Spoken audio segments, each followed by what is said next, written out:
Thank you very much. We're about halfway through the forum, and while we're having the county commissioners candidates step forward, I just will give you a brief description. The county commissioner is one of 4 commissioners in Montgomery County who serve on the commissioner's court. The county commissioner is responsible for the roads and the bridges within the precinct, and they also make policy-making budget decisions. So we'll have Charlie Riley and Jennifer, if you'll come up and introduce yourself. Thank you. All right, thank you both. Jennifer, you are first on my list, so you can start off with our 2-minute opening statement, and then Commissioner Riley, you can follow that.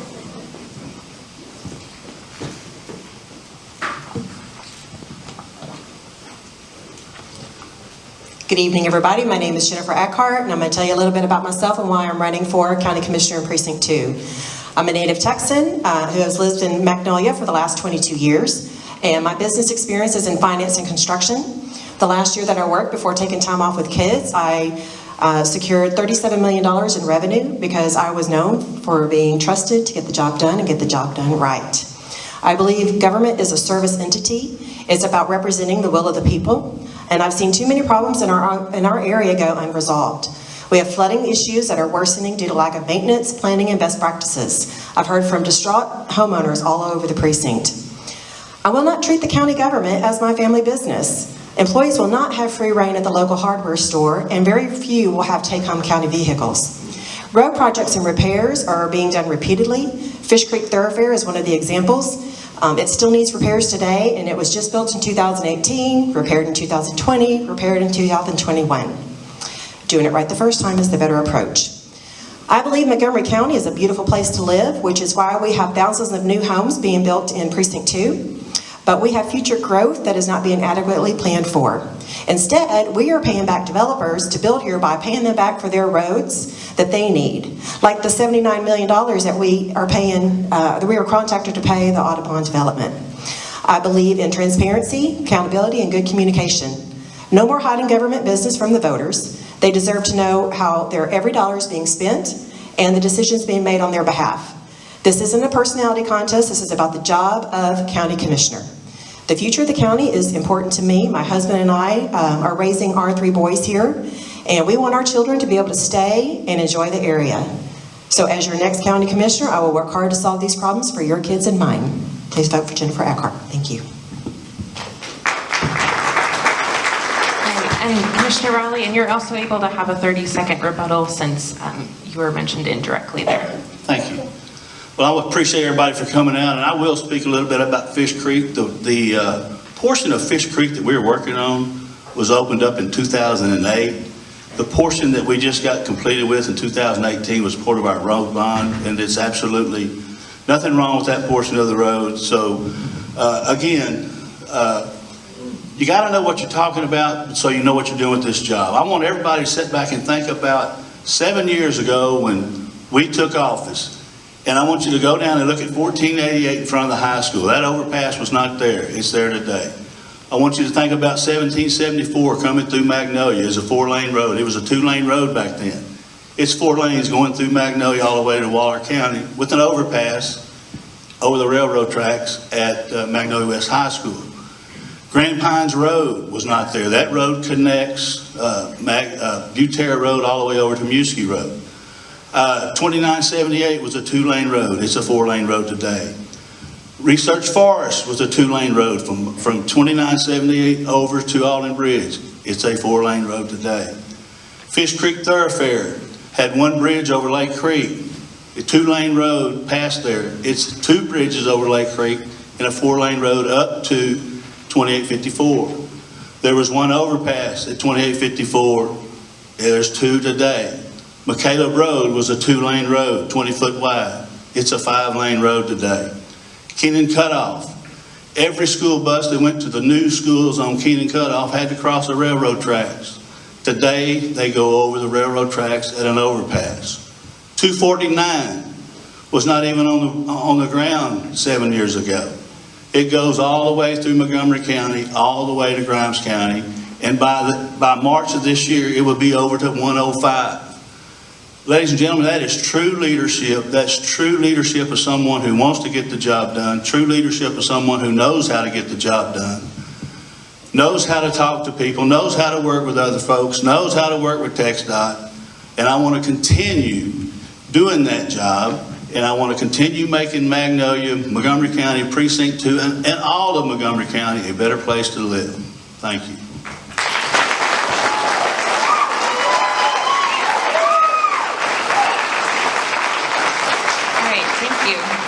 So Commissioner Riley, we'll start with you, and then Jennifer, you can respond to the same question.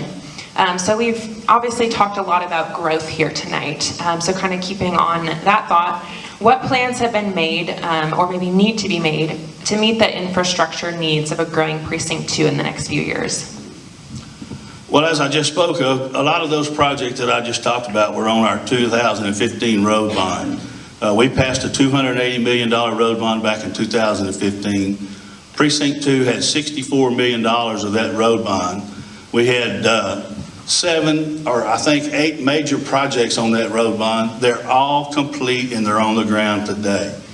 We have just entered into a contract with Precinct 2 alone, with HGAC, for a $500,000 mobility study for folks from TxDOT, HGAC, other surrounding areas to come in, analyze our roads, analyze our needs with all of their criteria, all of their gathering data that they can do that can show us where we may need to be doing things in the future for even some of the roads that we just expanded. They're not going to be big enough in the next 5 to 10 years. There's too many people coming out here. Another thing that we are doing, we are working very closely with all of our developers. We are getting very good master plan developments on the ground.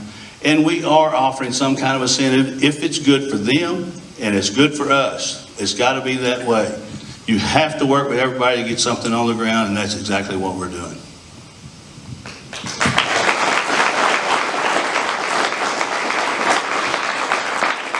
Yes, so to repeat the question, what plans have been made or need to be made to meet the infrastructure needs of a growing Precinct 2?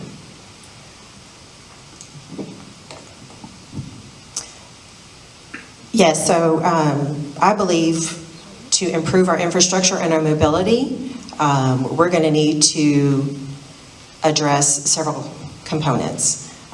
We need to address the expanding of the roads. One of the things I'd like to do is partner with TxDOT to address the expansion of 2854. We need to continue to analyze the highly traveled roads for potential expansion. Our elementary schools on highly traveled roads, they need a separate car line so that traffic can move well and the children can be safe in their cars. We do need developers to pay their fair share. I do not believe that we need to continue paying them to come build out here because we are not desperate for development. And we need those funds to continue expanding the other roads and preparing the other infrastructure for the growth that's going to continue to come. All right, thank you. And Jennifer, you can also answer the next question first. In terms of growth, what law enforcement needs do you anticipate in light of the rapid growth, and what are your plans to address and or support those? Absolutely. Obviously, with increased population, you have increased crime, and so we need more boots on the ground to combat that. One of the things that I know that our area needs is a new jail, and that's a hefty price tag. So I've already reached out to certain state reps to find out how we can start chipping away at that project and that price tag. I believe our law enforcement departments must be fully funded and continue to be fully funded so they can keep our community safe. I know we've talked about being able to hire the best and brightest, and so one of those things that I know the law enforcement agency has looked at is putting incentives, whether it be paying back for school or continuing ed, and I would like to look into something to build that program.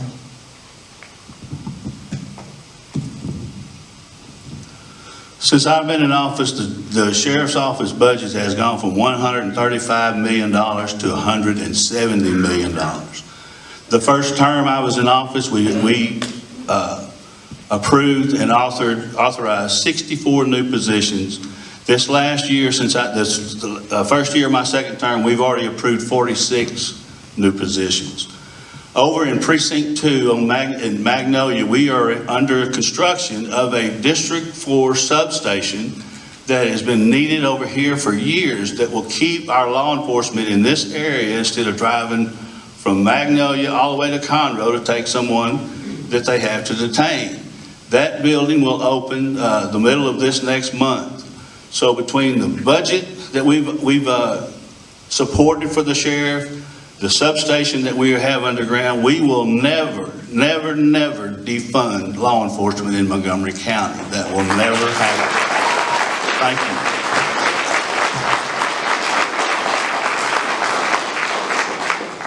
All right, and Commissioner Riley, next question. What do you believe the county's role going forward should be in responding to the COVID-19 pandemic? You know, this was a thing that nobody has ever faced before, and there were some things that we did that I didn't agree with, but there's some things that that I thought we had to do because we didn't know what was going on.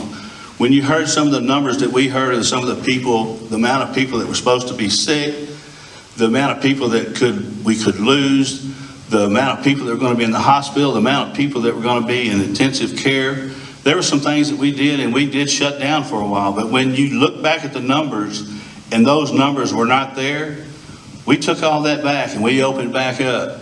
If anything happens right now today, I am a firm believer that we do not and go back and do that again. We've got to learn to live with this situation. We've got to move on.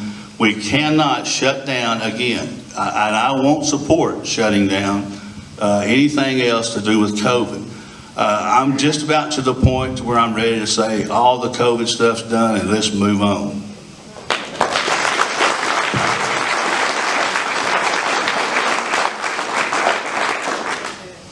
I believe the county's role should be limited to the purview of emergency management and the services required to be provided. This does not give the county the authority to limit our constitutional rights by preventing businesses to operate or to mandate vaccines. One of the problems that I have with going forward of how we might handle our money is that we did not, as a county, handle the CARES funds appropriately. They were not distributed according to Abbott's letter. We were the only county that did not distribute them according to his letter, and I have a problem with that. I'm concerned about the way the ARPA funds are going to be handled, but as far as vaccines, masks, and mandates, I trust our community to be able to make those decisions for themselves and their family.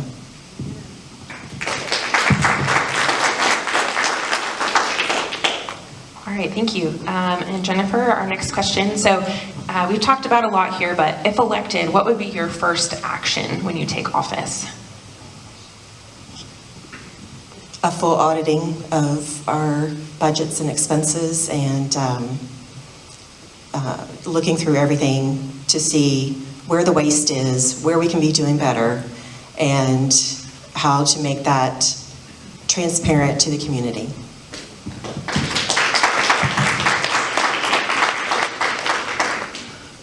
When I'm elected, the first thing we're going to do is continue doing exactly what we've been doing. We're going to get things done. We're going to be sure that we plan like we've been planning. We're going to work with HGAC. We're going to work with TxDOT. We're going to work with all of the local governments.